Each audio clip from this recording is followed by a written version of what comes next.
Welcome to week 7 of the ketogenic diet. This week, I wanted to talk a little bit about the health benefits of the ketogenic diet that I've experienced 7 weeks in, outside of just the weight loss. We'll talk about that, we'll recap that as well, but I also wanted to focus on some of the other health aspects. And then I wanted to talk a little bit about the snowball effect of dieting and health in general, for good and for bad. And then wanted to talk also a little bit about the ketogenic diet as a lifestyle. 7 weeks in, it's drastically different the way I eat and even the way I just approach this than the first week. So I wanted to talk about that a little bit as well. So first things first, the weight loss accelerated a little bit this week. Nothing crazy like the first 2 weeks, but this week I lost over 3 pounds, so that's good. I've started measuring myself just as out of curiosity to see what that looks like as well. And this week I've lost an inch off the waist and an inch and a half off my chest. Like I've said before, these results are mine. You know, I don't want people to get their hopes too high and then get disappointed thinking that you're going to get similar results. If you're a lot skinnier than me, you probably aren't going to see, an inch off your stomach in 1 week. But, if you're bigger, then you probably will see more. So this is in relation to me. So I don't think it's a general thing, as many of you probably understand. So with that out the way, and I apologize. As I listen to these sometimes to try to see if they make sense, I realize I say a lot, and apologize if that's annoying. Maybe it's a nervous tick, or it's just a way for me to kind of transition and think of what I'm trying to say next. So I wanted to talk a little bit about the health improvements of this diet because weight loss is good, but eventually you get to the weight you want to be at if you work hard enough and you're patient and you stick with it, you're eventually going to get to the weight you want to be at. So then what do you do once you get to that weight? Do you stop? Do you go back to eating the way you wanted to eat? I kind of initially said from the beginning that I was going to kind of ease a little bit out of the ketogenic diet and more into the paleo diet, which is what I prefer. The only reason I say that is because it's very difficult to keep the carbs low in the sense of not being able to eat many vegetables. And sometimes I just say on the side of caution because I don't know. One thing I had really gotten into was wheatgrass. And I mean, I'm sure a simple Google search will clarify any of these answers. But I was going to get beet juice one day. And just out of curiosity, I typed in, beet juice, ketogenic, or keto. And it turned out there's a lot of carbs in beets. I don't know what the fiber is in them. I didn't really get too crazy into that to see how that balanced out too. But the point I'm trying to make is there's many things that are traditionally healthy. Like beet juice is awesome for you. But and I'm not saying you can't do that on the ketogenic diet because like I said, I haven't thoroughly researched that. But that's the kind of point that annoys me just a little bit about this diet is that you have to do so much research, even to have something traditionally good. And not even just traditionally because many people believe it, but it is, beet juice is wonderful for you. So that's one of the downsides of this diet. And 7 weeks in, that's really the only thing that gets to me is certain things that I want to eat. Like even broccoli, I love broccoli. Broccoli's pretty high in carbs. I still eat it, but I just got to take all that into consideration. And like I said, cauliflower rice has been one of my lifesavers. I love quinoa. Those that don't know what quinoa is, it's like a grain. It's kind of like a brown rice, I guess you can call it, but they just Google it. You can see a picture of it. But I love quinoa, and I made it last night for my my wife and daughters, and I wasn't able to eat any, and that kind of sucked because I like it a lot. But the point of that is that the ketogenic diet is probably something that one day I'll phase out and maybe use as like do it for a week, once a month, just to kind of refresh the body. I do really enjoy the ketogenic diet, but it's that aspect of the carbs. So I plan to switch to a slightly more modified paleo diet once I get the goals I want to get. But that's not to dissuade people that want to be on the ketogenic diet for life. Like I may end up doing that as well. I'm only 7 weeks in. I don't fully know. So that's why I wanted to talk a little bit about the health aspect of it. I talked a lot last week about misconceptions, and it seems like every time I turn around, there's something coming out from some fitness expert about the like negative side of the ketogenic diet. The irony is that these are usually people that have spoke, of ketogenic diet in the past, and what I honestly think it is, I think it's somehow it's becoming a very popular thing, even though you will be hard pressed to find foods that can really mesh well with it. I'll talk a little about that in a minute, but um, I think that that's a little bit of just a popularity thing. Like people just want the hits, so they take the opposite route because they know people will be like, "What? Let me hear what they have to say." And um, but I've seen nothing but positives. And again, there may be people out there that this is not for them, but I can only speak from my experience, and my experience has been nothing but good. I mean, I've seen my blood pressure lowered pretty substantially. I think I was usually somewhere in the not so great range of like 135, 140, sometimes a little lower, sometimes a little bit higher. But since I've started doing the ketogenic diet, I've kind of been monitoring everything just because I really wanted to see, where if you never know. You never know if something crazy is going to happen or if something good may happen. And I've seen my blood pressure go down every week, really, a couple points, couple points, couple points. Now I'm almost at a perfect blood pressure. I'm sometimes like 118, between 123. That's where I fluctuate at, and I have better energy than I did. I used to eat and crash. Food used to be a thing where I felt like shit afterwards, and food tasted great. Don't get me wrong, but then after eating, you lay there and you're like, ugh. And food is no longer that way. And I ate something today that many people would probably think would get you completely just kind of knocked out. I had 4 eggs with a lot of cheese. I put more cheese than I probably had to put in there. I think I had somewhere around like 4 ounces of cheese in there. And then I had some meat and mixed it with a ton of Franks. And I just kind of mixed it together and ate it like that. And it turned out to be a pretty big bowl. And I had the calories to spare, and I was pretty hungry. I had my coffee in the morning, and that just wasn't cutting it. I was just too hungry. But afterwards, I didn't feel like shit. I actually felt really good. Went for a walk. Still can't really do crazy workouts, so that's all I kind of really do. I may start to look at yoga a little bit and see if I can do that with my back. But you know, being in the situation I'm in, my energy is great. I feel awesome. I feel super focused. I at times almost feel like I'm just constantly high on coffee. I drink the coffee in the morning. Uh, I'm not a very good like morning person as far as waking up. Once I wake up, then I'm energetic as shit.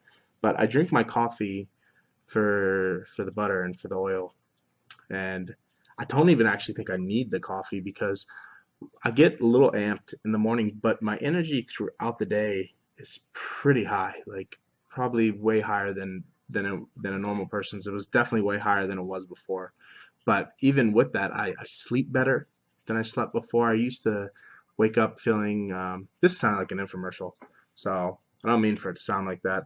Just trying to get a lot of information out there. I'm trying to keep these a little shorter for everyone. But I sleep better than I used to sleep. I would always kind of wake up sore, exhausted, and not really feeling like I slept. It was kind of like when you take like some sleep pills, or if you take like NyQuil, you sleep, but then you wake up and you feel like you didn't really sleep. I've realized that that's kind of how I felt all the time. I just didn't realize it. Now, when I sleep, I feel like I recover. I feel like when I wake up, I'm full of energy and I'm ready to go. I got to be honest, I've lost almost 40 pounds, so I don't know, and I've fluctuated weight, but I've been on the heavier side for a while. I said in the last video, like in 6 weeks, I undid 2 years worth of weight gain. So I don't know, this energy boost, the blood pressure, you know, the better sleep, the more focus maybe, all of that could be chalked up to the weight loss. So I don't want to undermine that because that's a valid argument. But the reason I stuck with it 6 weeks is because I was feeling good. And I was feeling, every week I was feeling better, and I enjoy it. It's kind of like what I want to talk about, the snowball effect, which I'll give you an example of how the snowball effect can be negative. One thing that I love very much is soda, like Mountain Dew, Dr. Pepper. I don't know. I've been in LA most of my life, but I don't know if it's the country in me, but I love that shit. It's really not good for you though. The sugar, it's not good for you. About maybe a year and a half, 2 years ago, I switched from Coke because that's really kind of how I gained all my weight, was just drinking a stupid amount of soda, like 2 liter or more every day, big super gulps and shit like that. And I realized that that's not good. Luckily, I never was near diabetes or anything, but you drink soda like that, it's just a matter of time, I believe. You just kind of flirting with danger. So I was under the impression that Diet Coke had 0 calories. It's a healthy alternative. So it took me about 2 months to transition from drinking regular Coke to Diet Coke, and I thought I was becoming more healthy. And I really wasn't losing weight though, and that was the weird thing, is I couldn't understand. Like I was like, okay, I've easily replaced 1,000, more than 1,000 calories with 0 calories from going from sugar Coke to Diet Coke, and none of the weight came off. This was a while ago, but the point is I thought that I was making a healthy alternative, and then I kind of really got into some of the stuff that's put in our food, and started to really question aspartame. I started to hear some not so great things about it, which you can believe it or not believe it, but I chose to believe it. So I stopped drinking Diet Coke, and I stopped doing that maybe 6 months to a year ago. Didn't like mark it on a calendar, but it was a long time. Last week, about a week and a half ago actually, just right before I did last week's video, I had a Diet Coke. I don't know why. I think I was just so sick of drinking water, and I really actually like water, but I was suppressing everything. One thing, I was a big milk drinker, which is why I could never go full paleo, because I love milk. And I can't drink milk like that now because of the carbs. So I was really suppressing everything, and I could really only drink coffee. I could really only drink black coffee with the butter and MCT oil, and then drink water. So, and mineral water. I really love some mineral water. Um, but the point is like, I don't know why, but I had a Diet Coke, and then that night I had another Diet Coke, and then the next day I had another, and then another and another, and then the third day I actually bought a 2 liter. And my wife told me after about 4 or 5 days, she's like, "Why are you drinking so much Diet Coke? Like you used to tell me all the time about how poisonous it is." And I realized it was just the one simple thing. It was the one cup, just for fun. And then it became two and three and four, and it's a snowball effect. And it seems so innocent because really it wasn't affecting my diet, and I was still staying in ketosis. And the only downside that for me personally, maybe there's other ones that other people know about, but for me personally, the only downside that I had to it was that I believe it causes cancer, which you can argue it does or doesn't. I'm not really here for that, but you know that was my personal downside to it. And so I've stopped drinking that again. And the point of that is, in a very long-winded way, is that was just a snowball effect. It started with one little thing, and luckily it didn't impair my diet, but it could have potentially impaired my health in the long run. Who knows? But those sort of snowball effects can happen. Like if you go and have a candy bar, and then the next day you have another cheat day, and I think that's the dangers of cheat days. I've 6, 7 weeks in. What are we doing? 7 weeks, 7 weeks into this. I've been restricting my carbs, and it's so funny. I'll smell potato chips or do stupid psycho shit like that. And I thought about eating I just said, okay, you know what? Let me eat some potato chips. But I'm worried about the snowball effect of it. And, it's very easy once you break your willpower, it's very easy to go and say, okay, I'm going to eat it again today and tomorrow. And I've already lost, almost 40 pounds or 40 pounds. Let me, I can go eat this, I can go eat that. And you really got to ask yourself, is it worth it? You know, Negative snowball effects are how people gain a lot of weight. Nobody woke up one day and was 350 pounds, 400 pounds, 500 pounds. Even nothing that exaggerated. Nobody woke up one day and had gained 100 pounds or 50 pounds. It happens over time, and it happens one little choice at a time.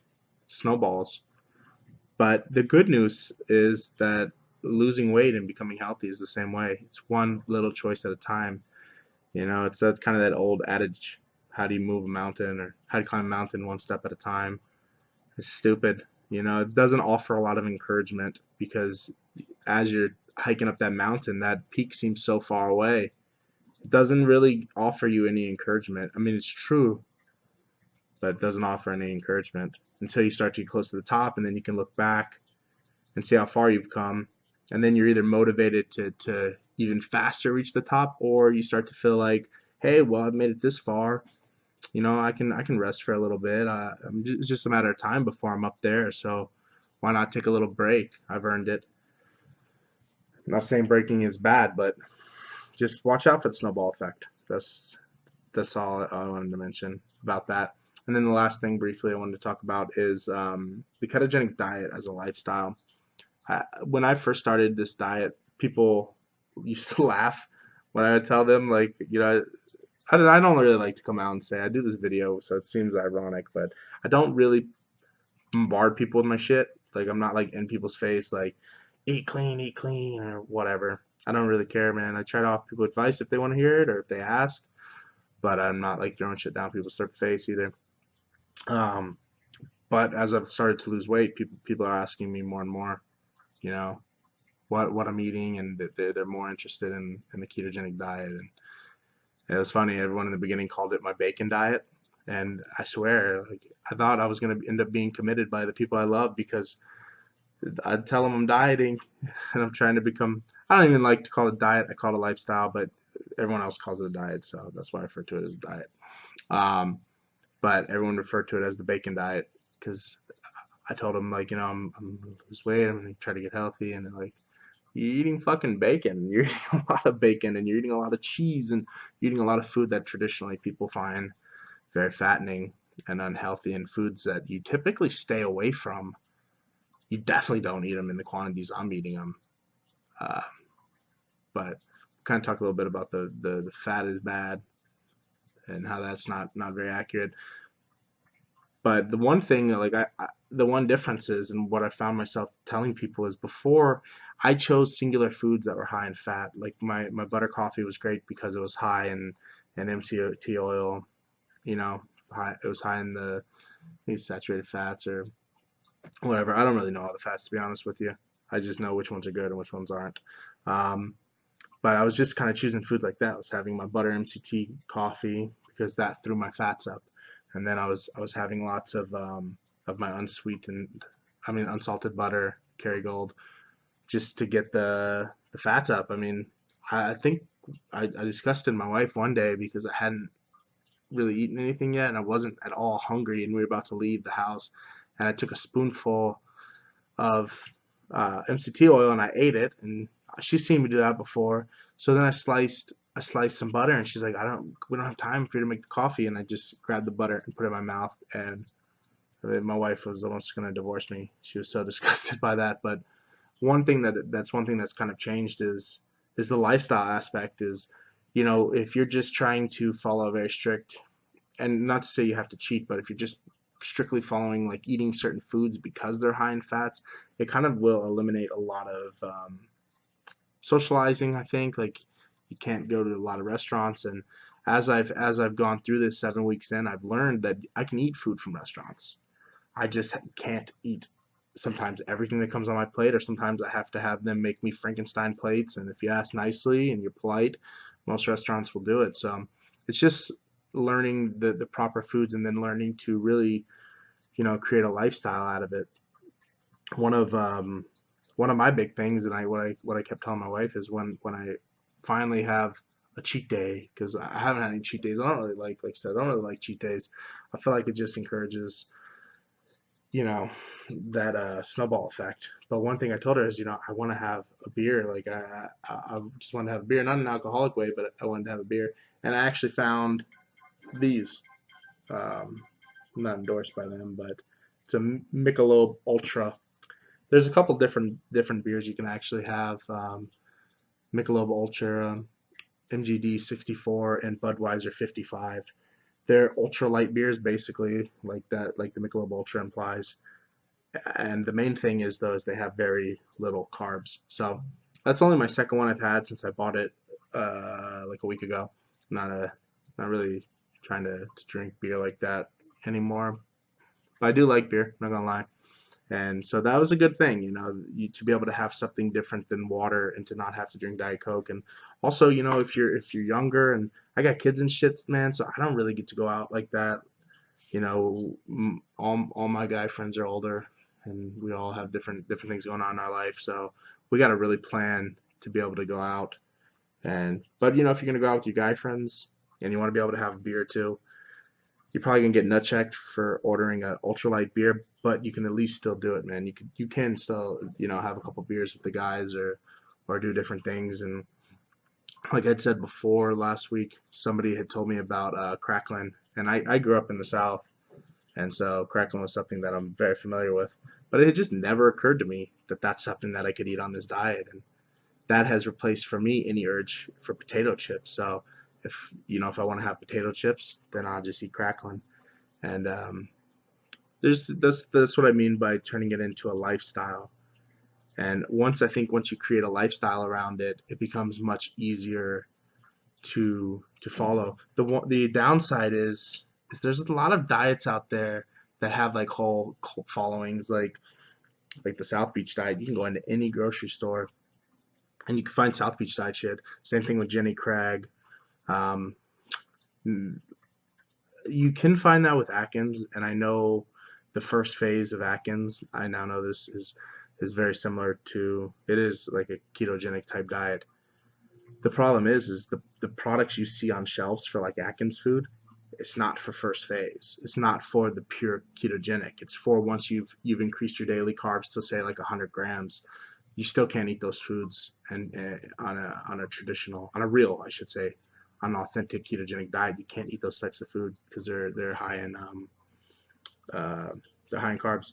But I have found that Whole Foods has some pretty interesting things, and I used to make fun of Whole Foods. I thought it was a little pretentious, and I used to love to make fun of people that went to Whole Foods, and now I'm one of those people, just because they're one of the few places that you can get those sort of foods from. I mean, I was listening to the Joe Rogan podcast with Misha Tate, and apparently to get ready for this fight with Holly Holmes, she went on a ketogenic diet, and she's loving it. She's had huge results, and she's found an increase in her stamina and in her endurance and in her strength.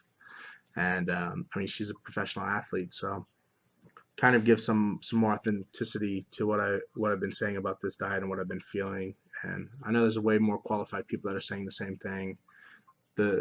My whole approach of this was just as kind of like an everyday guy. I'm not an expert. I Google shit. To be honest with you, I Google shit. That's what I do.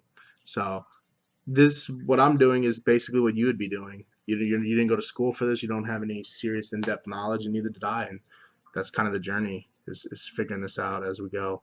But I listen to that one. I listen to Joe Rogan's podcast, not every day, but when it strikes my interest, I listen to that podcast, and they mentioned a lot of cool things. Joe Rogan's actually been doing a ketogenic diet for a few months, and so I pick up some things there. And there's other people I like this guy Tate Fletcher. I listen to his stuff, and he's got really interesting outlook on things. He's got a podcast, Pirate Life. You kind of learn from people, and that's how we grow. We just, as we like walk through life, I guess you can say, just try to learn. I always tell people, try not to Try not to be the guy with all the answers. Try to be the guy with all the questions, because you're gonna grow substantially as a person if you try to live your life like that. And that's all I'm trying to do. So that's kind of the point of that. Oh, one interesting thing about that is when I was, like I was saying, you pick up tips and little things. And when I was listening to that podcast, I heard them talking about a liver mousse. And at first I thought they were talking about like a moose liver, but it was actually liver mousse, like a desserty like mousse, you know?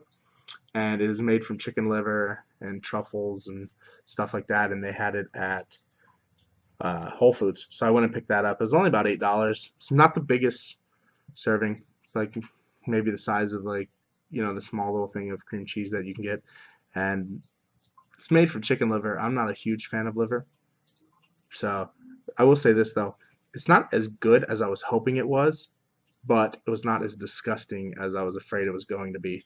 It's definitely edible, and I don't like liver. So if you like liver, that would probably be something you love.